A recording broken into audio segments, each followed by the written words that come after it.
Hi friends, அஸ்ஸலாமு அலைக்கும். இன்னைக்கு பார்த்தீங்கன்னாக்கா ஈவினிங் விழாக்கு எடுக்க ஆரம்பிச்சிருக்கேங்க.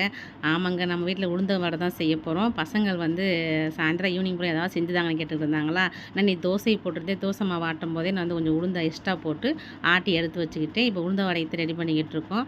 உளுந்த மாவு ஆட்டி எடுத்து வச்சுட்டு, அது கூட வந்து மிளகு, பச்சை மிளகா, கொத்தமல்லி, அரிசி மாவு, உப்பு சேர்த்து நல்லா மிக்ஸ் பண்ணிக்கலாம். நான் மிக்ஸ் பண்ணிவிட்டு வந்து நான் வந்து எப்பயுமே பார்த்தீங்கன்னாக்கும் கையிலேயே எனக்கு அளவு தட்டி அப்படி போட்டு பழக்கம். அப்படியே போட்டுருவேன். சரி, ஆயில் சூடாச்சுன்னு செக் பண்ணி பார்த்தேன். ஆயில் நல்லாவே சூடாயிடுச்சு. சரி, வடை போட்டுடலாம் சொல்லிட்டு இப்போ வடை வந்து தட்டி தட்டி போட்டுக்கிட்டு இருக்கேன்.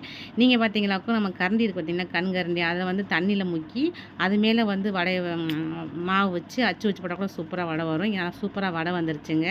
அதோடு நாங்கள் எல்லோரும் உட்காந்து ஃபேமிலி உட்காந்து சாப்பிட்டோம். ரொம்பவே நல்லாவே வடை சூப்பராக வந்திருந்தது. அதோட சரி டீ போடலாம் சொல்லிட்டு டீ போட்டு குடிச்சிட்டு அப்படியே இந்த விழாக்க முடிச்சுக்கிறேன்.